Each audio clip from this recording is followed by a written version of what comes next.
Alors bonjour à toutes et à tous, bienvenue sur dailyfx.fr, bienvenue au point de marché Wall Street Insider. Vincent Gann pour vous retrouver. Nous sommes le mardi 11 août 2015.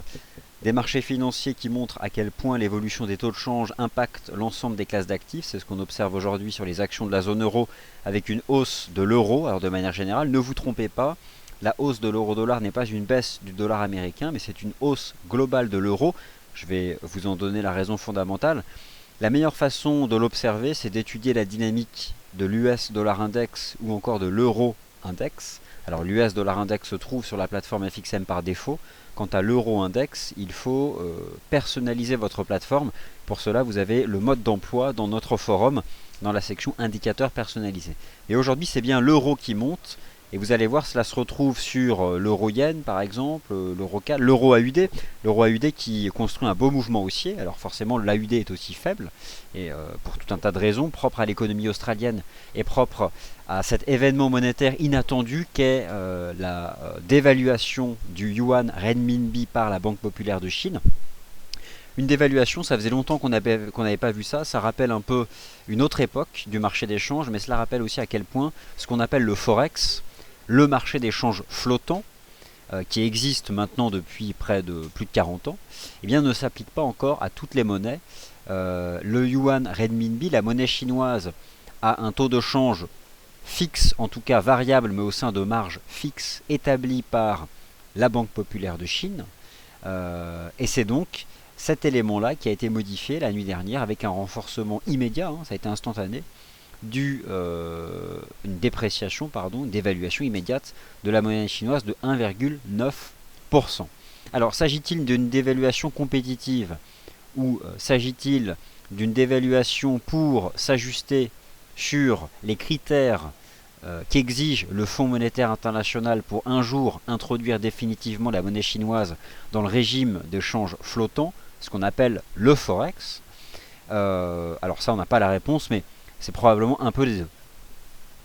Alors, je vous laisse prendre connaissance ici de l'avertissement sur les risques liés au trading. Le trading sur devises et CFD comporte un haut niveau de risque. Négocier sur marge sur le marché des devises via des produits CFD comporte un risque élevé et ne peut être recommandé à tout investisseur. Alors, moi, je vais revenir sur trois choses cet après-midi. L'Europe, l'Asie, donc la Chine forcément, et Wall Street. Forcément, vous êtes en train d'assister à un programme Wall Street Insider. Donc forcément, on va pas zapper le sujet des marchés actions US. On va commencer par l'Asie, parce que forcément tout le monde en parle. Que puis-je vous dire sur l'Asie et que puis-je vous montrer comme illustration? L'illustration sera très simple. Vous avez sous les yeux les bougies horaires. On va même comprimer ça et on va passer en bougies journalières. Vous avez sous les yeux les chandeliers journaliers du taux de change du dollar américain face à la monnaie chinoise. Ce marché a légèrement dépassé ses sommets historiques. Tout à l'heure, là, il y a à peine quelques minutes. Alors, l'USD-CNH, c'est globalement la même dynamique que l'USD-CNY, sauf que en Chine, il y a deux devises, le yuan renminbi, le CNY, le Chinese yuan, qui est la monnaie de la Chine continentale, et puis il y a le yuan offshore, alors qui sert à libeller les échanges commerciaux avec tous les territoires offshore de la Chine. Alors c'est-à-dire qui dépendent d'une régulation, d'une juridiction différente de celle de la Chine continentale, d'une fiscalité différente et donc d'une monnaie différente, mais concrètement superposer le graphique de l'USD-CNY ou de l'USD-CNH, c'est la même chose. C'est exactement la même chose. Donc, vous vous rappelez de la BNS, la Banque nationale suisse? Eh bien, voici la nuit dernière, sur l'USD-CNH, l'impact de la dévaluation que moi j'estime être une dévaluation compétitive. Après, chacun son opinion. Mais étant donné que nous sommes à nouveau ici face à l'illustration de ce qu'est la guerre d'échange, j'estime que c'est une dévaluation compétitive. Voici donc l'impact d'une décision d'une banque centrale sur le marché des changes. Alors cela rappelle à quel point il faut gérer son risque, ne pas mettre toutes ses billes dans le même panier, parce que là forcément être short sur l'USD-CNH, eh bien ça fait très mal. Donc je commence par la session asiatique, l'intervention donc de la Banque populaire de Chine qui a secoué le marché des changes. Alors pourquoi cela a-t-il secoué le marché des changes? Parce que l'impact de la BPOC, ce n'est pas uniquement le taux USD-CNH, ou encore le taux USD-CNY. L'impact sera globalement, pour l'instant, régional. Alors qu'est-ce que j'appelle un impact régional? La dévaluation compétitive de la monnaie chinoise va impacter dans l'immédiat les partenaires commerciaux asiatiques de la Chine, les économies qui sont au plus proches des échanges commerciaux avec la Chine et du rapport des liens liés au commerce extérieur, donc les importations, les exportations. Ce qu'envisage bien sûr de faire la Chine, c'est d'apporter ici une réponse forte à la baisse récente de ses exportations, et vous avez tous pu constater les chiffres, mais aussi, forcément, c'est une réponse agressive, une arme agressive plutôt, contre le Japon, le yen donc, l'Australie, le dollar australien, la Nouvelle-Zélande, et puis tous les autres partenaires commerciaux asiatiques de la Chine, et bien sûr les partenaires occidentaux. Alors c'est pour cette raison qu'on peut parler d'une secousse globale pour les marchés financiers, et en tout cas pour le marché d'échange flottant, car ce qu'il se passe ici sur l'USD-CNH, on le retrouve sur des paires majeures. Alors les paires majeures qui sont concernées, elles sont 3, au nombre de 3. L'USD-Yen, l'AUD-USD et le NZD-USD. Je vais donc commencer par ces 3 paires majeures à l'ouverture de la session américaine. Je vous rappelle qu'il est 9h24 à New York, c'est donc l'ouverture de la session US, les salles de marché se remplissent et les investisseurs américains commencent à ajuster leur position de marché en tenant compte de cette intervention de la Banque populaire de Chine. Alors la Banque populaire de Chine, pour être précis, elle a dévalué sa monnaie de 1,9%. Alors vous allez me dire 1,9%, c'est pas 30%. Rappelez-vous la France dans les années 30, après la crise, la Grande Dépression, la crise de 29, la France avait réalisé une dévaluation compétitive, mais on était sur des dévaluations à 2 chiffres. Lorsque le franc était dévalué, c'était pas 1%, c'était pas 10, c'était 30, 40. Là, nous sommes sur une dévaluation de 1,9%. Mais malgré tout, c'est la plus forte dévaluation depuis 1994.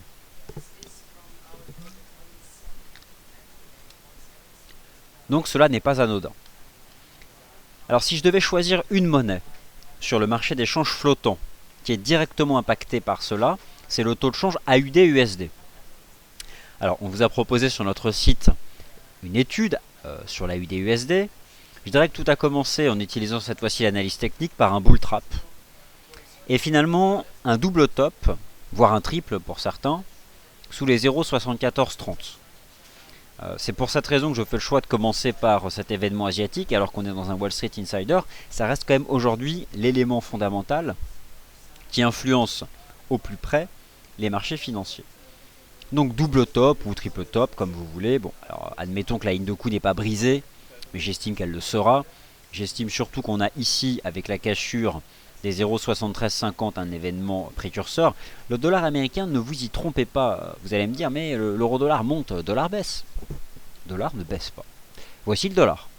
Voici le dollar depuis le 19 juillet. Le dollar ne baisse pas. Aujourd'hui, le yuan baisse. Par contagion, l'AUD, le NZD et dans une moindre mesure le JPY. Le dollar est stable et devrait le rester à mesure qu'approchera la réunion du 17 septembre de la Réserve fédérale. Quant à l'euro, il monte. Pourquoi? Ça, c'est le second sujet, mais laissez-moi terminer sur l'impact toujours fort de l'intervention de la BPOC sur le marché des changes. Donc moi, j'estime que c'est une dévaluation compétitive. J'estime que cette dévaluation compétitive va entraîner, on pourrait presque parler d'une riposte monétaire. Alors on va discuter.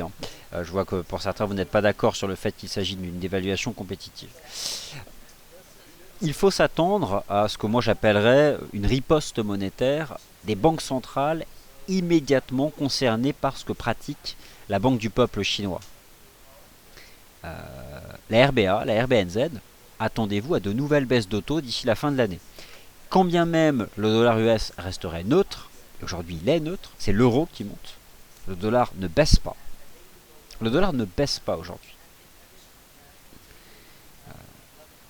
L'AUD-USD, j'estime qu'il a donné le pré-signal. Vous avez un article sur notre site qui vous l'explique, mais la perspective cette semaine, c'est de tomber à 0,7260.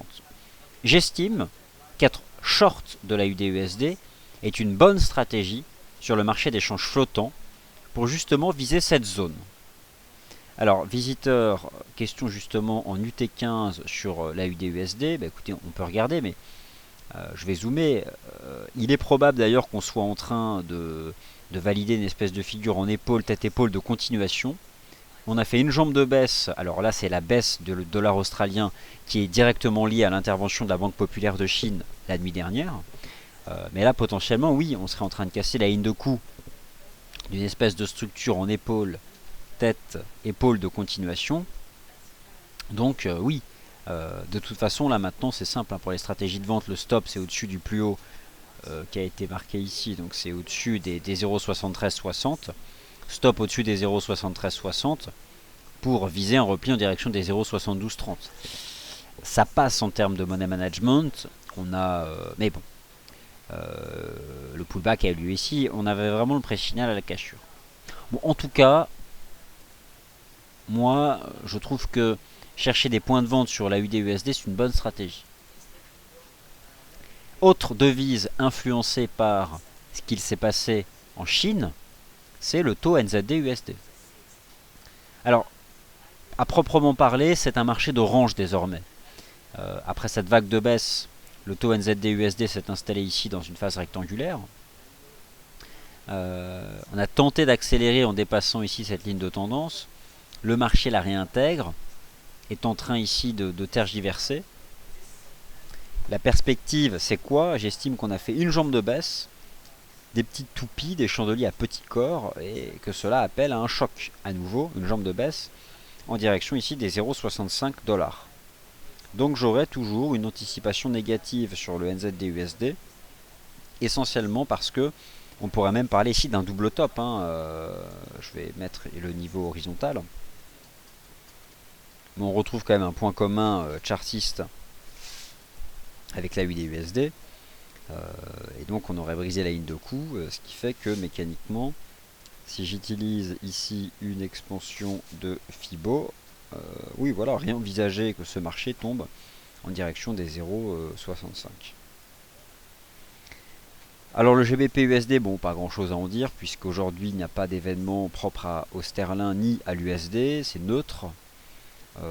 Bon, on est toujours de toute façon dans les spéculations. Les derniers événements monétaires connus pour le dollar américain, il s'agit hier des déclarations de Stanley Fischer, vice-président de la Réserve fédérale, et Dennis Lockhart, président de la Réserve fédérale d'Atlanta. Bon, toujours en faveur d'un relèvement des taux, mais on sent que le marché est moins dupe. Finalement, il prend un peu plus de recul par rapport à certaines paroles. Le marché, il attend maintenant du concret, et c'est pour ça que le dollar américain, il est globalement dans un range depuis maintenant 3 semaines. Et qu'il y a une probabilité non négligeable qu'il y reste. Bon. Le GBP USD, je vais passer ici en données horaires. On reste dans ce range. Admettons malgré tout qu'à court terme, le marché, il est couvert par cette ligne de tendance. Pour l'instant qui bloque la progression des cours. On a fait une jambe de hausse. 1, 2, 3. J'estime qu'il y a ici une zone de prix, enfin même un niveau, à 1,55,55, qui me semble intéressant pour une stratégie positive. L'idée c'est de voir un range, et puis derrière, d'aller chercher ici les 1,56,75. Donc s'il y avait un niveau de prix moi qui m'intéressait pour une stratégie positive, ce serait les 1,55,50 ici sur le taux GBP USD. Alors l'USD Yen, ne vous y trompez pas, l'USD Yen progresse depuis le 9 août, alors depuis l'ouverture du marché d'échange dimanche dernier. Il a d'abord progressé grâce au dollar américain, et il a progressé durant la session asiatique grâce à la baisse du yen. La baisse du yen qui est une contagion immédiate de la baisse du yuan. Alors c'est ça qui est intéressant avec le taux USD Yen, c'est qu'aujourd'hui, alors que les marchés actions en Europe en tout cas subissent des prises de bénéfices, le taux USD Yen, en mettant un USD neutre, reste quand même soutenu, et j'observe en H1 un petit canal de hausse qui tient sur le taux USD-Yen, c'est parce que le yen, le dollar australien et le dollar néo-zélandais sont sous l'influence de la dévaluation de 1,9% du niveau de référence donc du yuan, la monnaie chinoise. C'est un effet de contagion, hein, tout simplement un effet de contagion.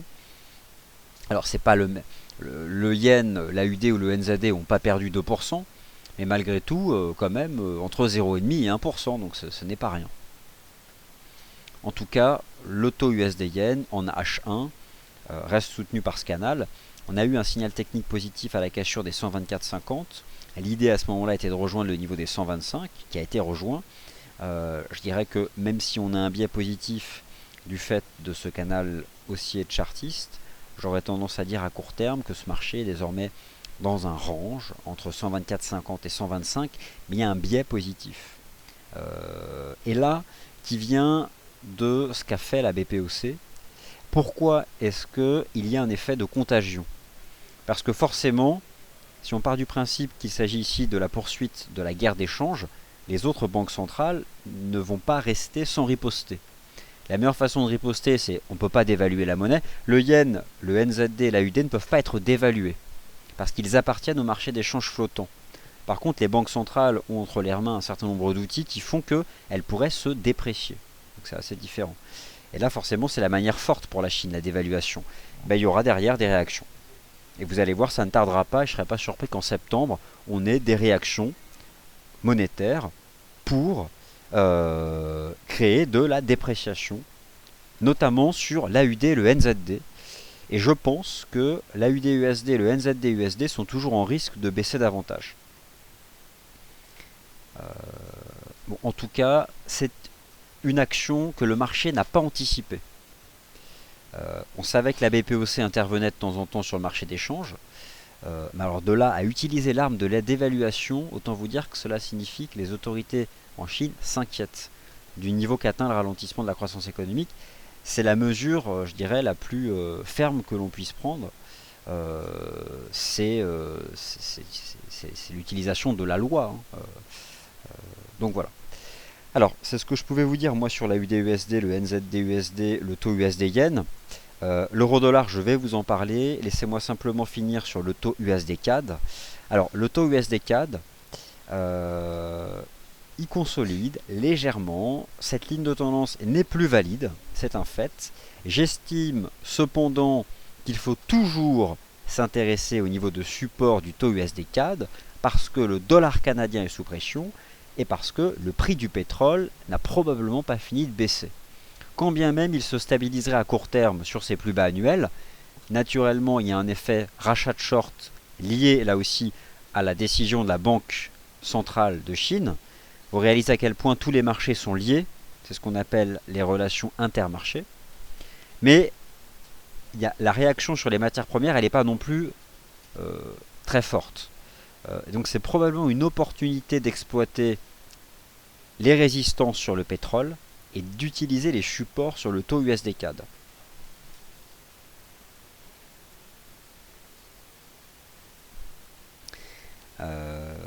Alors, le taux USD-CAD, je vais essayer simplement de voir. On aurait éventuellement une belle ligne de tendance. Le marché a quitté le canal en place depuis juin pour s'installer dans celui-ci, qui fonctionne bien. Je pense que le taux USD-CAD a inscrit un point bas en début de session européenne à 1,2980, qu'il reprend sa progression en direction ici des 1,3150, et s'il venait à déborder cette ligne de tendance, cette fois-ci, oui, il pourrait donc reprendre sa marche en avant. C'est une consolidation qui n'est pas évidente à appréhender sur le plan analyse technique. J'apprécie aussi sur le taux USD-CAD la réaction sur la moyenne mobile simple à 20 jours. Alors ici j'ai apposé sur les bougies H4 la moyenne mobile simple à 20 jours. Je ne ferai aucun lien entre la dynamique du dollar canadien et ce qui se passe en Chine avec la dévaluation compétitive. Aucun lien. Le yen d'accord, l'AUD ok, le NZD aussi. Il y a un lien direct. Le dollar canadien c'est vraiment autre chose. Il n'y a pas de rapport avec la dévaluation compétitive en Chine. Sur le plan de l'analyse technique, je considère toujours que l'on a là une opportunité de chercher des supports. Et on sent que le marché défend toujours les 1,30-60. C'est un niveau mensuel, alors on fait des incursions parfois sur un horizon de temps inférieur, par exemple en milieu de semaine, mais je pense que ce marché peut relancer. Alors maintenant j'en viens à l'euro-dollar.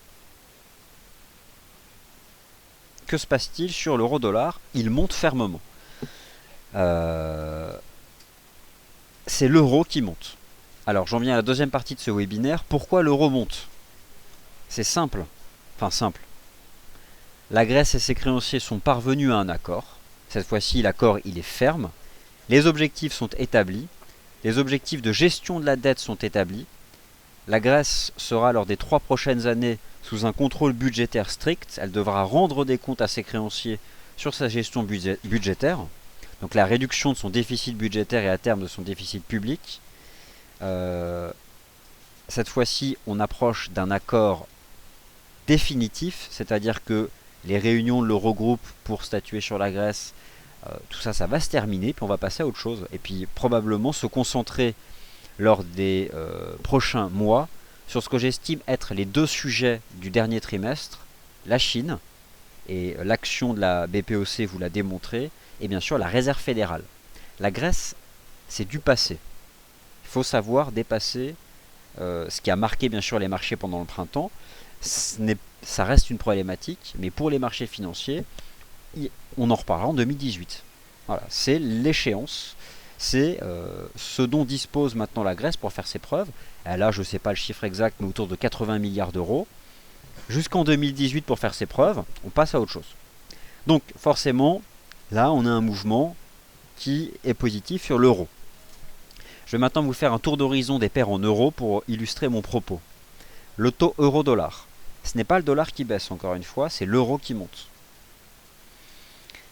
Alors, pas de graphique de long terme sur l'euro-dollar, on vous en présente assez souvent. Moi, je vais me concentrer à court terme sur ce canal de hausse sur l'euro-dollar. Le marché, d'ailleurs, vient de s'approcher de la partie haute du canal. Il peut temporiser. Concrètement, on efface 100% de la baisse entre le 30. En fait, on efface la baisse de la semaine dernière.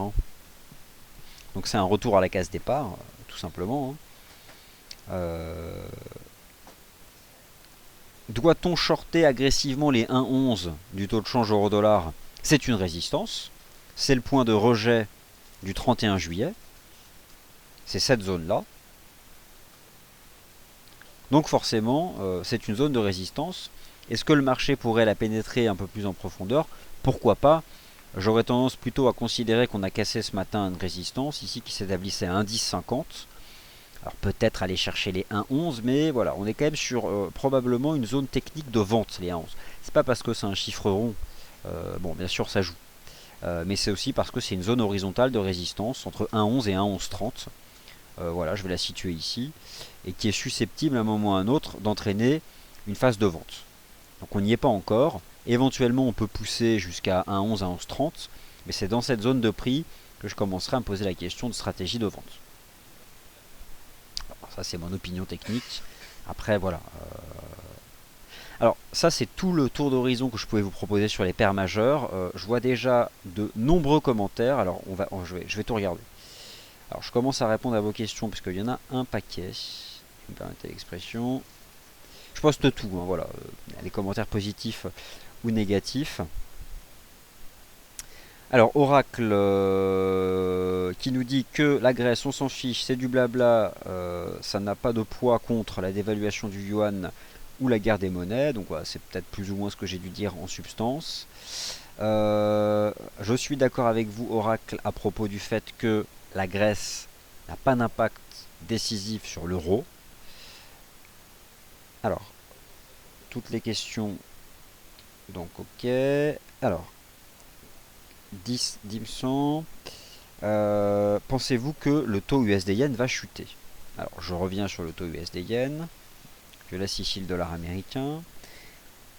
Le taux USD-Yen peut-il chuter? Écoutez, le taux USD-Yen, ce qui est certain, c'est qu'il a bien progressé de 120 à 125, 10 yens. Donc 500 pips de hausse depuis le 8 juillet dernier.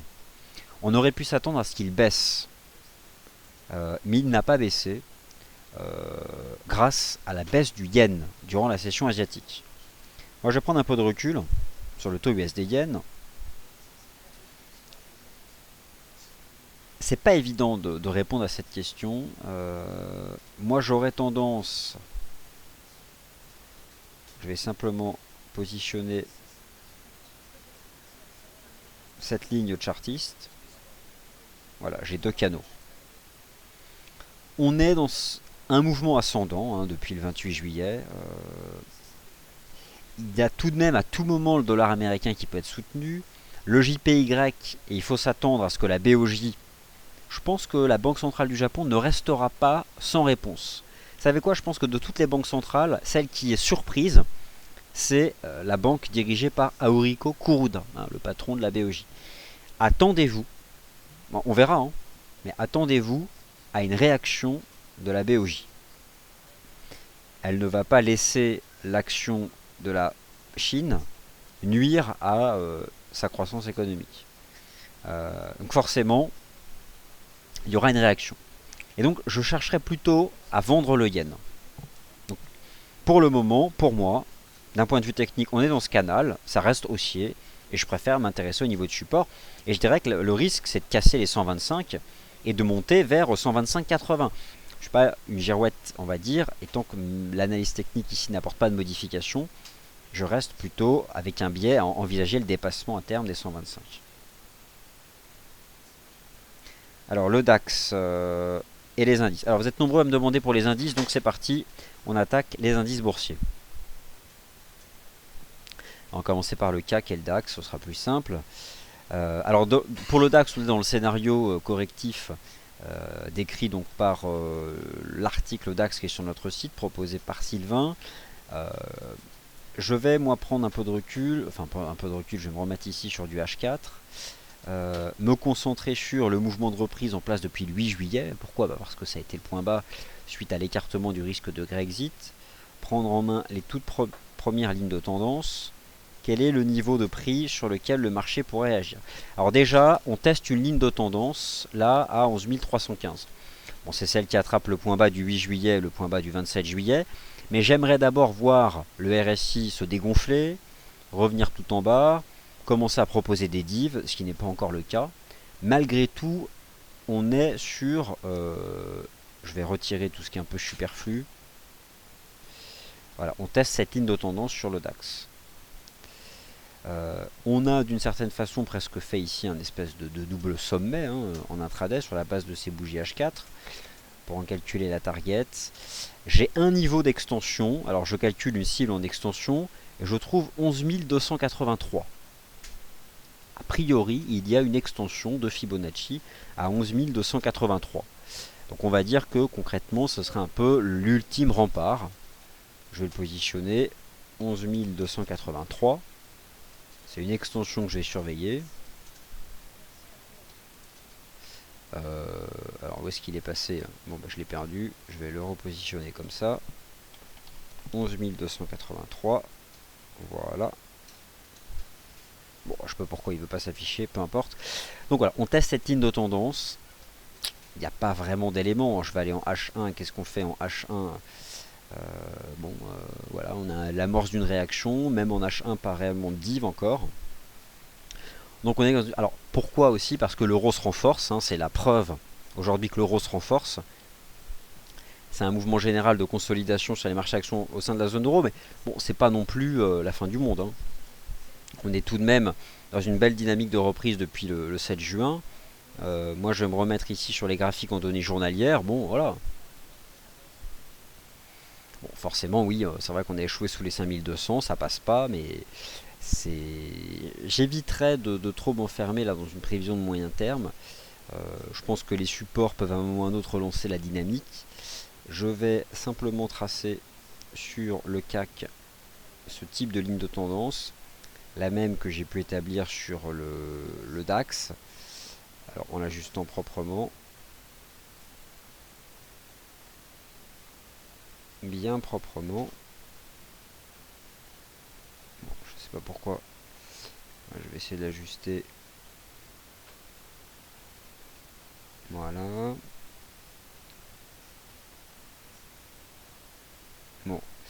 Écoutez, elle a été légèrement brisée. 11 280, c'est ce que je commencerai à surveiller sur le CAC, sur le DAX. On a le même type de structure. Alors, je vais procéder au même type de projection sur le CAC. 5080. Et éventuellement des niveaux de prix qui m'intéresseraient pour envisager un rebond. Mais on n'a pas réussi à accélérer, on corrige. C'est pas évident. Mais si je devais retenir deux niveaux susceptibles de créer quelque chose, 5080 et 11 283. Bon, bah, ce sont des extensions de Fibonacci. Mon opinion à moyen et long terme pour la fin de l'année sur les indices boursiers européens, je pense que ça peut rester parfaitement flat. Je vais vous montrer, puisque c'est le dernier point de marché que je vous propose avant la fin du mois d'août, quelques graphiques de moyen long terme. Le CAC prend presque 20% depuis le début de l'année, il peut terminer l'année à plus 20. Ce qui signifie que le marché peut, en tout cas les indices boursiers, rester flat. Moi, il y a un graphique de long terme sur le CAC 40 qui me plaît, que peut-être pour certains vous connaissez. Alors, je vais le chercher, c'est ce graphique. Les bougies japonaises mensuelles. Le CAC a progressé de 20% depuis le début de l'année. Il reste couvert en données mensuelles par cette ligne de tendance baissière. Il est soutenu par les 4600 points. Pourquoi ne pas envisager un range de plusieurs mois sur les indices boursiers européens? Moi, je garde vraiment en tête ce graphique en données mensuelles du CAC. Et donc, à l'intérieur de ça, forcément, alors c'est certain que là, en mensuel, en juillet, on a fait un bullish engulfing. Le cours de clôture du mois de juillet, c'est 5086. Assez intéressant. Je viens de vous donner une extension à 5083, 5080. Et là, j'ai le cours de clôture de juillet 5086, qui pourrait être considéré comme la base supérieure d'une structure en avalement haussier.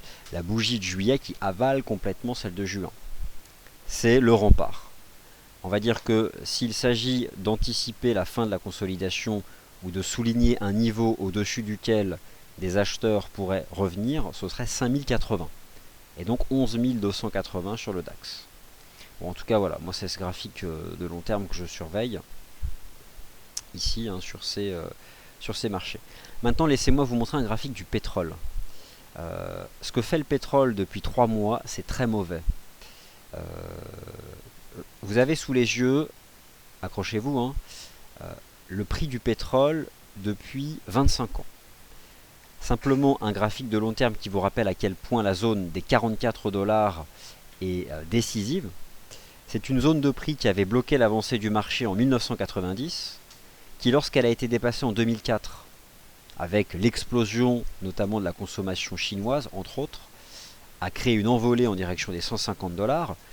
Ensuite, il y a eu la crise financière en 2008, l'effondrement de la consommation de matières premières, avec un point bas établi sur 44 $, un point bas établi sur 44 en mars dernier, une reprise, et le marché retombe dessus. Le risque, c'est désormais de voir le prix du pétrole tomber à 40, voire à 36. Pour ce qui nous intéresse, et notamment l'impact sur le marché d'échange et le marché action, sur le marché d'échange, cela va entretenir la baisse du dollar canadien et soutenir des stratégies qui peuvent être celles de l'USD CAD à l'achat, du GBP CAD, ou encore voire de l'euro CAD, et puis sur le marché action, cela va soutenir les secteurs d'activité dont le prix du pétrole constitue une charge. Par contre, va pénaliser les secteurs d'activité dont le prix du pétrole constitue un revenu. Ça, c'est pas bien compliqué à envisager. Ce qui explique la performance du secteur automobile et au contraire le fait de voir le secteur pétrolier pénalisé. Donc, le pétrole est en risque. Et ce qui est d'ailleurs intéressant, c'est qu'on est en plein cœur de ce qu'on appelle la driving season aux États-Unis, une période qui voit la consommation de pétrole fortement augmenter. Eh bien, il n'y a pas de réaction positive sur le pétrole. Pourquoi? Parce que les conditions de l'offre sont en train d'être modifiées en profondeur. Les conditions de l'offre, il n'y a pas seulement l'Iran, et ça en fait partie. Et puis les conditions de la demande, je ne vais pas vous donner davantage de détails sur la Chine. Donc voilà. des éléments ici qui rendent crédible le fait de voir le pétrole s'enfoncer davantage en août et en septembre.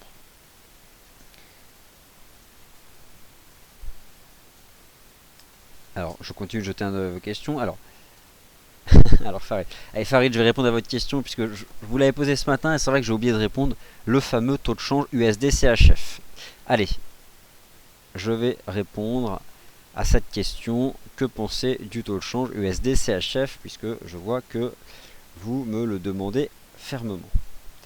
Alors, je ne vais pas vous répondre en utilisant cet horizon de temps. Laissez-moi simplement redescendre d'un horizon de temps.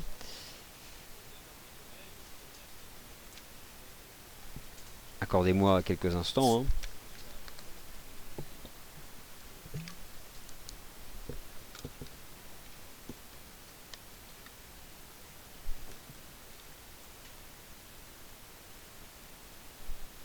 Alors, le SP500, j'y viens. Alors, l'USD CHF.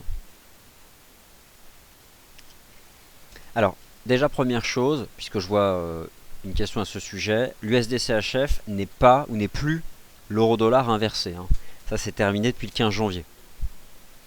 Donc ça, c'est terminé. L'USD CHF, bah écoutez, sur le plan technique, belle tendance haussière, il n'y a pas grand-chose à dire dessus. On sait qu'il y a des interventions régulières de la Banque nationale suisse sur le marché des changes et elles ne s'en cachent pas. Un canal de hausse, le marché teste actuellement la partie haute du canal, ce qui explique à court terme cette temporisation. Je pense que le point de pullback idéal pour un achat c'est 0,9119. À court terme, je pense qu'on peut temporiser, mais il est certain que les stratégies de hausse sur le taux USD-CHF sont une des stratégies pour se positionner dans le sens d'un resserrement monétaire aux États-Unis. Et probablement beaucoup plus que l'euro-dollar à la vente.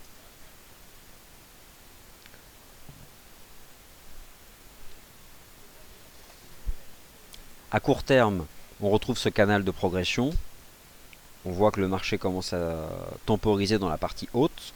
Bon, il est possible qu'on dérive à plat, on va dire jusque lors de la prochaine semaine, avant de trouver derrière une base d'appui technique et de repartir en hausse. Le niveau qui serait intéressant pour une stratégie positive sur l'USD-CHF, on va dire que c'est la zone comprise entre 97,20 et 97,60, 50 et 38,2 de retracement. Franchement, je cherche plutôt clairement des achats hein, sur ce taux de change. Donc voilà, en cas d'incursion dans cette zone de prix, je vous invite à initier des longs entre 97,20 et 97,60. À terme, l'objectif sur le taux USD-CHF, c'est de revenir à 1 pour 1.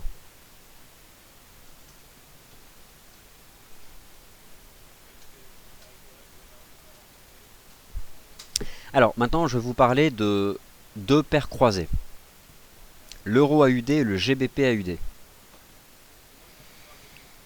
Vous vous posez peut-être la question, comment profiter de la dévaluation compétitive de la Chine et de ce qu'elle pourrait faire derrière.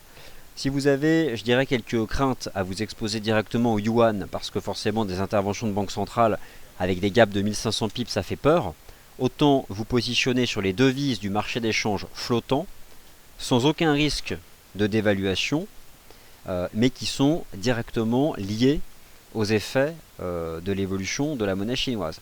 Et bien si je devais choisir une monnaie, une seule, ce serait le dollar australien. Pour moi, j'observe, c'est celle qui a reproduit le plus ce qui s'est passé sur la devise chinoise. Donc le GBP AUD à l'achat, l'euro AUD à l'achat ou l'AUD USD à la vente sont probablement les trois stratégies sur le marché d'échange, sur le FX, pour appliquer les conséquences de la dévaluation du yuan. Donc sur le GBP AUD, on a d'ailleurs ici, on a eu un piège à la baisse sous les 2,10. Ça repart comme en 40. Je pense que ce marché peut revenir chercher ici ses sommets annuels et même davantage. Je vais simplement regarder l'euro AUD. Et l'euro AUD, c'est encore beaucoup plus sympathique sur le plan, je dirais, de l'analyse technique cette fois-ci, puisqu'on avait tout simplement un canal, un beau canal chartiste, dont la réaction haussière, bien sûr, a été permise par la BPOC. Mais regardez, voilà, quand même un beau graphique, l'euro AUD. Hein. Et franchement, bon, forcément, là, on est un peu hors timing, mais je pense que l'euro AUD va remonter en direction des 1,53. Il y a vraiment du potentiel lorsque j'étudie ici le RSI D1 de l'euro AUD. C'est une belle stratégie de hausse. Et puis lorsque vous zoomez en H4, éventuellement si vous recherchez un pullback pour se positionner, eh bien envisagez cette ligne de tendance. Je ne sais pas, est-ce que le marché pourrait revenir dessus, je ne sais pas. 1,50 ça paraît un peu bas, non, bon, je dois admettre, on arrive après la bataille, hein, mais en tout cas, bon, voilà, pour ce qui est de l'euro AUD, c'est vraiment une belle dynamique de hausse. Et c'est à la fois là la hausse de l'euro et la baisse du dollar australien. Après, le timing, comme je vous l'ai expliqué à l'ouverture de ce programme, il existait encore il y a 40 minutes sur l'AUD USD. L'AUD USD qui a cassé en intraday un support, le taux de change, triple top sous 0,7430, ce que vous explique un article sur notre site, objectif 0,7270. Donc honnêtement, de toutes les monnaies sur le FX, l'AUD à la vente pour profiter de l'impact de la dévaluation du yuan. Eh bien, il est 16 h. En effet, donc c'est la fin de ce point de marché. Merci d'y avoir été attentif. Je vous souhaite une bonne fin de journée, un bon mois d'août. Je vous retrouve lundi 31 août, de vive voix ici. Prochaine émission sur dailyfx.fr, 17h30, la closing bell. Et puis donc tout à l'heure à 18h, un webinaire spécial sur le SSI Snapshot Indicator. Comment appliquer en temps réel les données de notre Speculative Sentiment Index et les apposer directement sur votre graphique. Ah oui, et le SP500. Alors Yoda, je vais vous répondre sur le SP500. Alors moi je dis support, pas se casser la tête. J'ai cette ligne de tendance qui m'intéresse. On a bien rebondi dessus. Tant qu'on tient la ligne de tendance, je pense qu'on a une zone d'entrée intéressante. Idem pour le dos. Ce sont des zones décisives sur les marchés actions US. Tant que ça tient, je privilégie la relance de la tendance de fond. Par contre, si ça cède, forcément le dos là tombera en direction des 17 000 points et le SP500 en direction des 2040. Je dirais qu'on teste des niveaux de support intermédiaires. Tant qu'ils tiennent, eh bien, je privilégie la tendance. Merci d'avoir été attentif. Donc, bon mois d'août et bien bonne fin de journée.